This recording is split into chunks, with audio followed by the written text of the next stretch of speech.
Hi, LeaderWise World. I'm Emily Bogus, one of the staff members, and I am here for our monthly interview with a spiritual director. I'm here with Kathleen Talvacchia, who goes by Kathy. We have a couple of Kathleens on staff. So Kathy, so good to have you with us. So great to have you as a spiritual director. And as you know, we're trying to inform people because we get all these questions about what is spiritual direction and how is it different from therapy or coaching. And so we're conducting these interviews just to give people a little bit of a chance to know more, but also to get to know who we are as spiritual directors. So thank you for being with us. Thank you. Kathy, where in the world are you?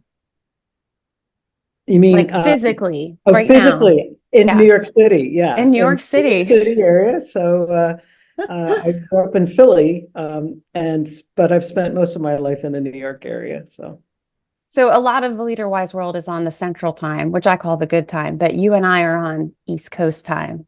which is the better time? Oh, yeah, the East Coast always thinks that, don't we? Yes. So I'd love to hear how you came to be a spiritual director. Like, how is one trained in it, and how did you find out about it? Sure. So my background is in higher ed. I'm a theologian, and I worked at Union Theological Seminary for many years. Then moved over to NYU to be a dean. But in the work I do in theology, so I do practical theology, which is, as you know, looking at the practices of communities and understanding how they find God. And I did a lot of work in all my higher ed experience, not just in seminary, helping young people think about their lives and where they want to go and what they want to do and where the holy is in that. Hmm. Particularly at Union, when I was working there, I did a lot of work in the field-based learning program. So a lot of people were discerning vocational directions and things like that. So I was very used to it. And then in my own personal life, I started doing spiritual direction when I was in my 20s. Wow. It was personally, well, I grew up in an environment where that was around me. Right. Um, I went into that work Yeah. I had that experience. So I was aware Yeah. of that process. And so I was in my 20s and I engaged the spiritual direction, the spiritual exercises of St. Ignatius. Yeah. Had a whole interesting experience around that. And so for me, spiritual direction was always a part of my life Mm, in particular ways, which was different from therapy, right. right? Therapy is very much um, about the whys and the hows and behavioral modifications, things like that. And that's very useful and important. But spiritual direction is more open and fluid. It's more about, where is the holy Hmm. in your life? Where for some they would say God, other people would just look at it more broadly about where is that which I find sacred and holy, and how can I Right. connect with it? And more than that, how can I connect to the wisdom it's helping me understand Hmm. about my life? So it was always a part of my personal life and my professional life. Yeah. And at a certain point in my professional life, I really became clear that I wanted to do more work with people who felt disconnected, marginalized from religious communities, but still felt a strong sense of spiritual engagement, Right. Right. particularly, queer community, but any kind of marginalized folks, women who felt disconnected in their religious communities, persons of color, folks who had disabilities, class issues, various different kinds of ways in which people felt estranged from the normativities of their Right. community. And Right. I realized that, again, through a discernment process in my spiritual life, that really the connection into those communities and their work and their Hmm. personal work was through spiritual direction. Hmm. So I got into that, and then I was trained to do that recently in the last several years at a program, and that's kind of how you get trained to do it. So you get certified, not really certified, because, as the programs will say, God certifies you, right? The holy certifies.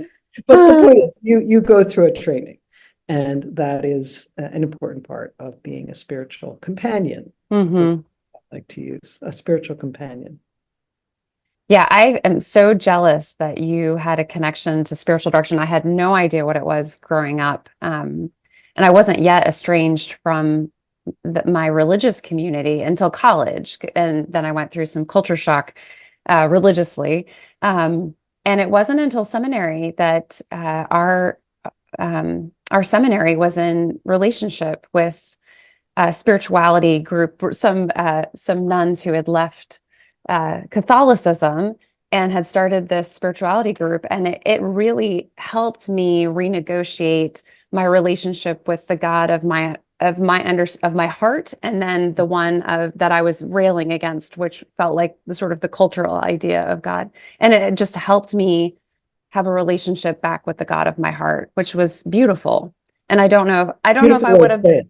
yeah, I don't know if I would have gotten there had I not had that pathway. Spiritual direction was a beautiful way of getting there.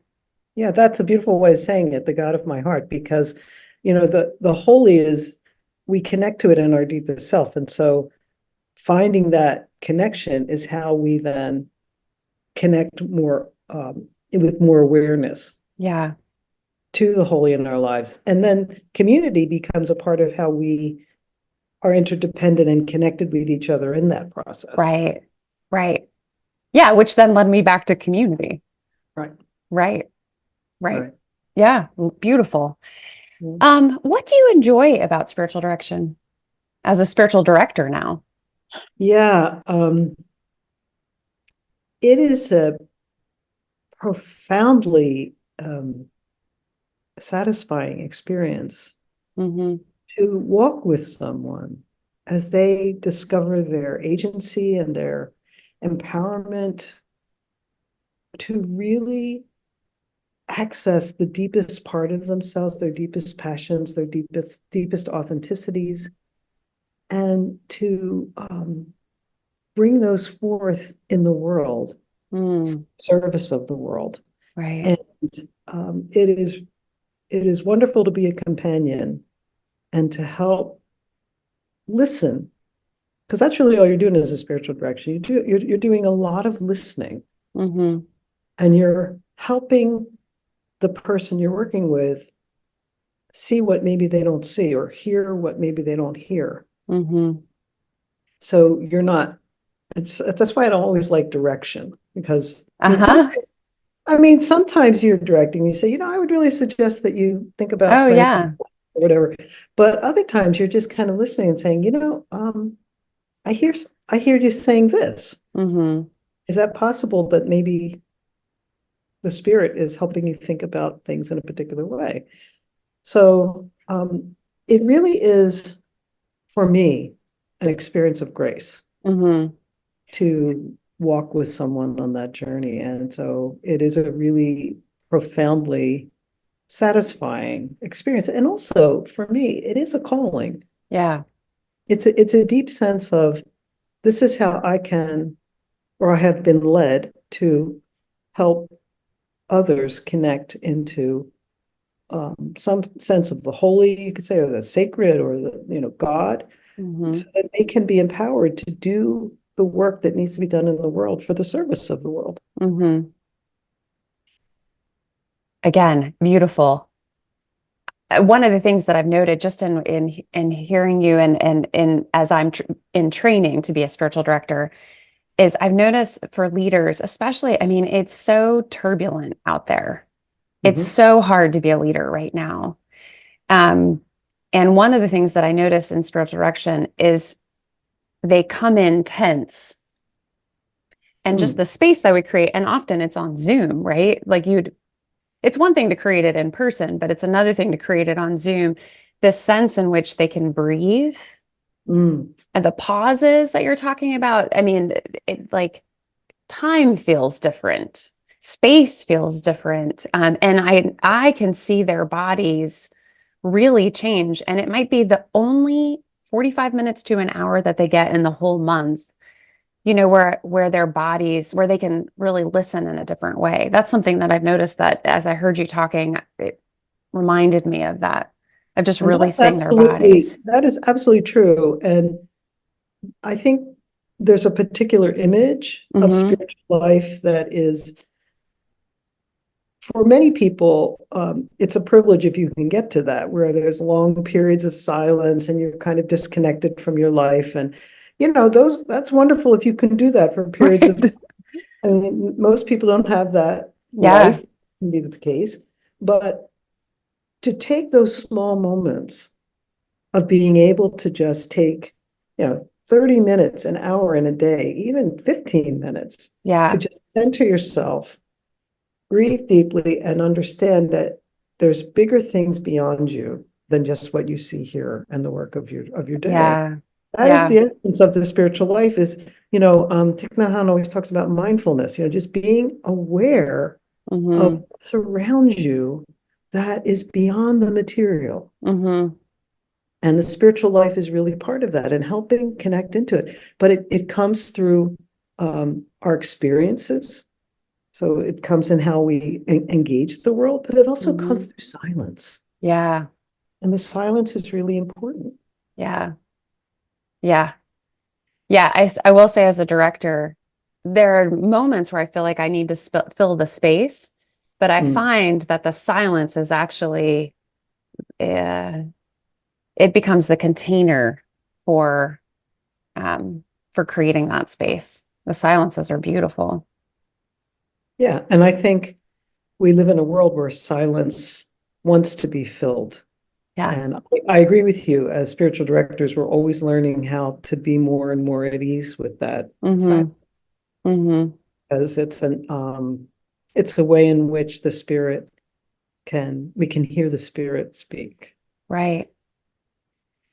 We touched on this, um, and just in terms of the turbulent times. I mean, these times are called VUCA times. What is that? It's volatile, it's uncertain. What's the C stand for? Complex, complex Complex and ambiguous, and right? ambiguous. You taught me that term. I never heard of that term until you said to me, we're in these VUCA times. I was like, wow, Yeah, how'd you know that? Mark Sunby taught me that, and it's like it's been around for a while, right? It's been around for a while, I discovered, but it certainly is accurate. Right. And so, what do you think the advantages of spiritual direction are for leaders in this time specifically? Yeah, so one of the unusual things about my training, so I have this whole higher ed background and scholarly background and spiritual direction, but I'm also trained as a conflict mediator, Wow. which is how I put together working in communities and helping people to hear the spirit, because we do live in these times, Mm-hmm. right?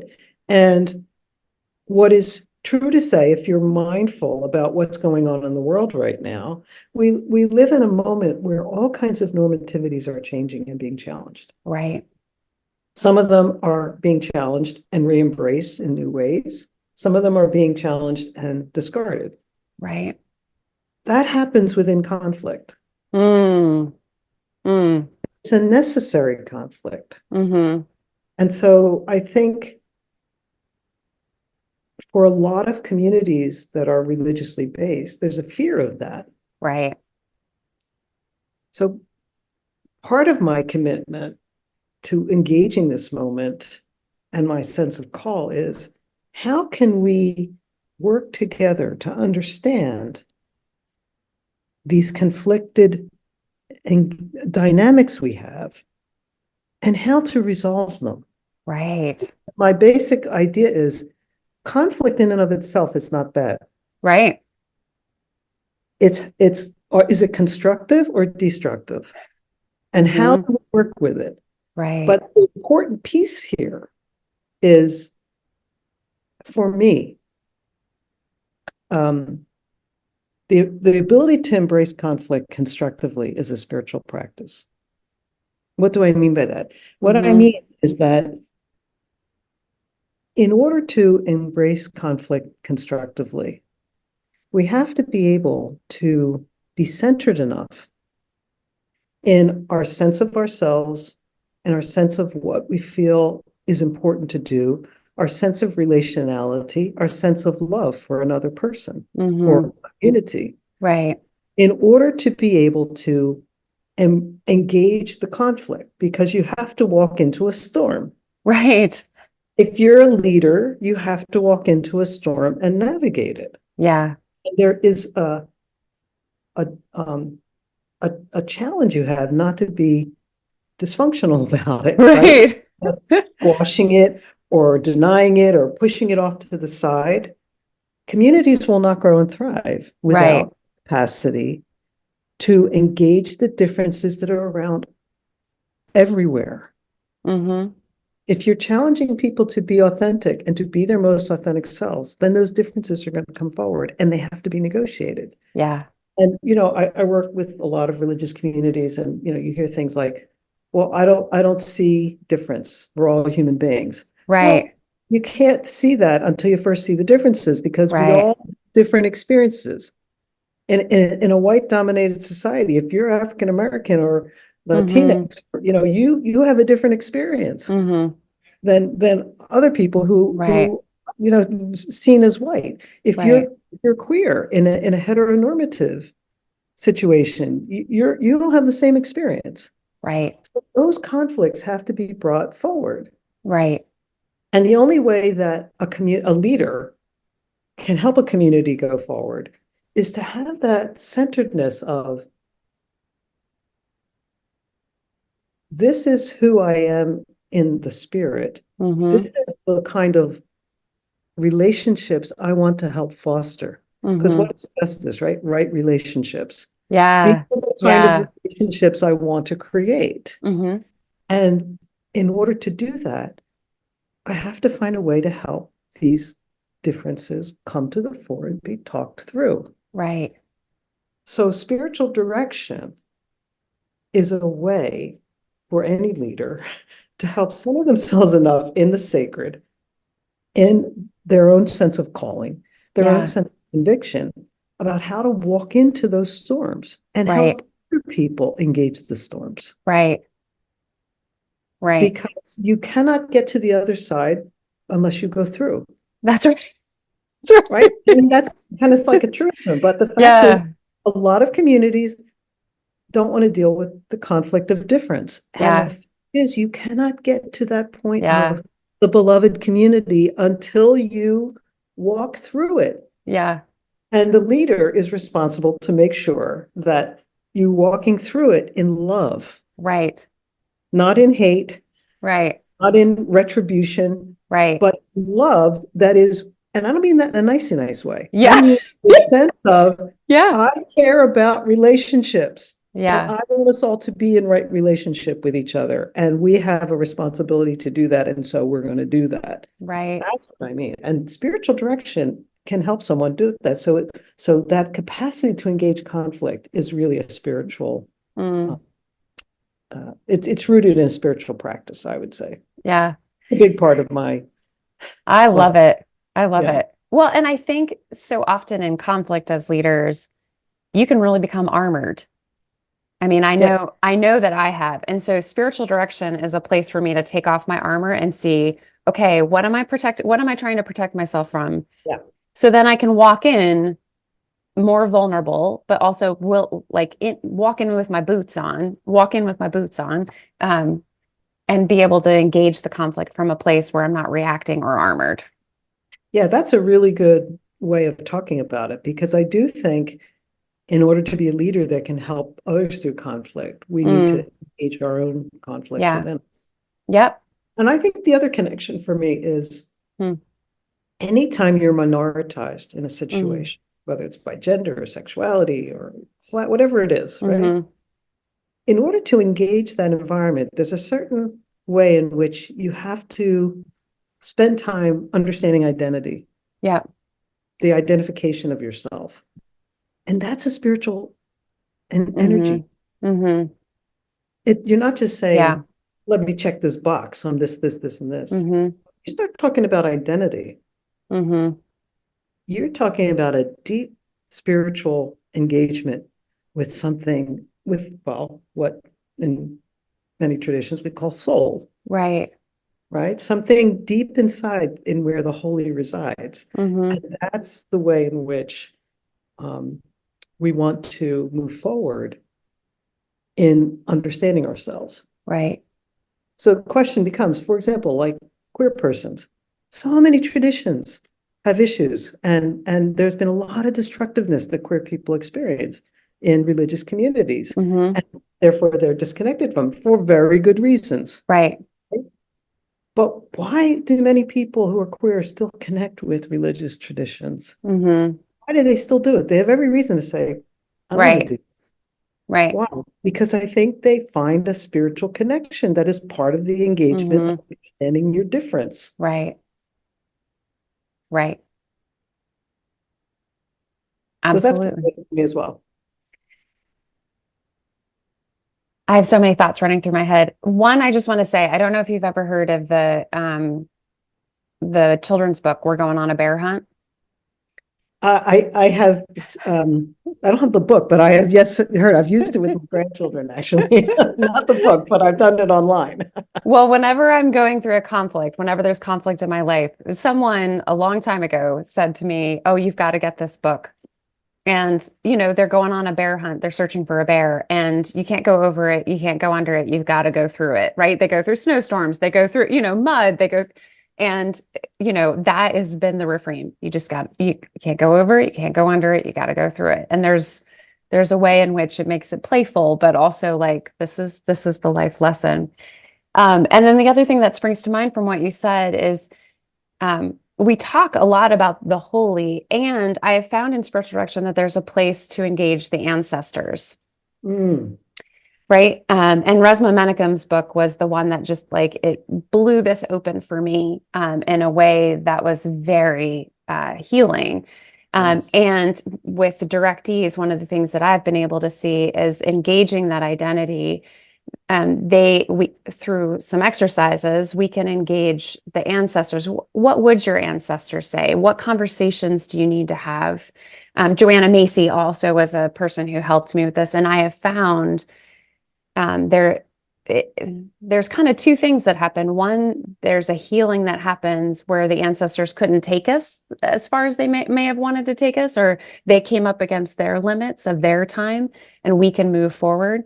But also that identity development, that Mhm. sense of I'm claiming myself, even if my ancestors couldn't claim it. It's just been, we talk a lot about the holy and spiritual direction, which I find valuable. And that ancestor piece Yes. really feels important. Absolutely. I think it's part of the community that Yeah, we are part of. In fact, so my own tradition is Catholic. And, in the Catholic tradition, they talk about the communion of saints. right, It's really a way of talking about ancestors right, and who are the people who have been before us, who help us understand who we are and who work with us and help us as we move forward. right. So I absolutely believe that um, we we we need to be able to call upon Mm-hmm. those lives, some of whom were there for us when they were alive, Right. some of whom weren't, but are in a Mm-hmm. better place and maybe can now Mm-hmm. to be supports to us as we move through these next, whatever we need to move through and understand. Yeah. Yeah. So shifting from there, this is the question that I'm asking all of our spiritual directors. What song is your life's current theme song? Maybe it's a song that you like wake up hearing, or like just one that seems to have a theme right now in your life. Yeah. When you asked that in preparation, I've been thinking about that, and two things come to my mind. The first thing is a couple of weeks ago at when I was at church service, we sang the African American spiritual "Order My Steps." I Uh-huh. don't know, you know that one, right? Order my steps in your word, and I want to walk worthy in call and so forth. And that really moved me. Yeah.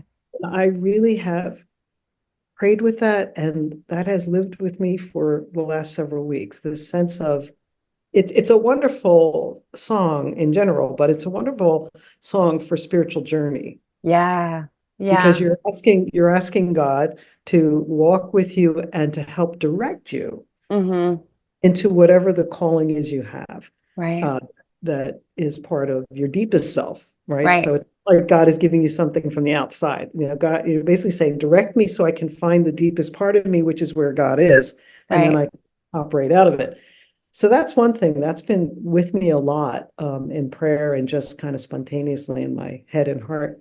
The other thing, more recently, I've gotten into, I like the kind of acoustic singer-songwriter types. I mean, Uh-huh.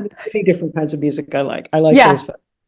And more recently, I've gotten interested in the folks who are still singing and doing their songs later in life. So, for Yeah. example, Joni Mitchell, Uh-huh. there's a Just on the big Grammys. Yeah. was just on the Grammys, who when she sang Both Sides Now in her 20s and 30s, it's very different now when she Yeah. sings it in her 70s and now 80, Yeah. right? The way in which wisdom Mm-hmm.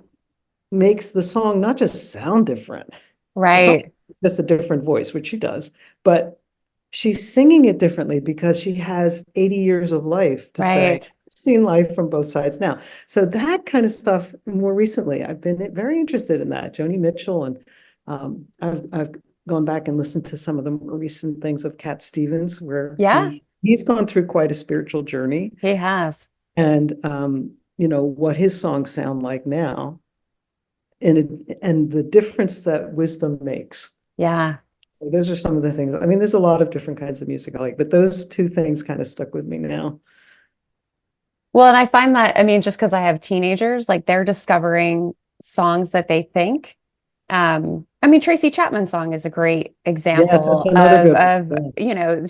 my kids are just discovering it and they think it's a new song. And I'm like, it's not a new song, Right. right? It was powerful back in the day, and it still is. Yeah. And so Absolutely. it's, That's another good one. Right. yeah, to live long enough to be able to see musicians do that is powerful, Mhm. is powerful. Oh, this is so great. Kathy, thank you so much. Sure. And if Thank people are interested in spiritual direction, they can go to leaderwise.org. Spiritual direction is right there on our main page. And you can find out more. Sign up for spiritual direction. Kathy, thank you. thank you.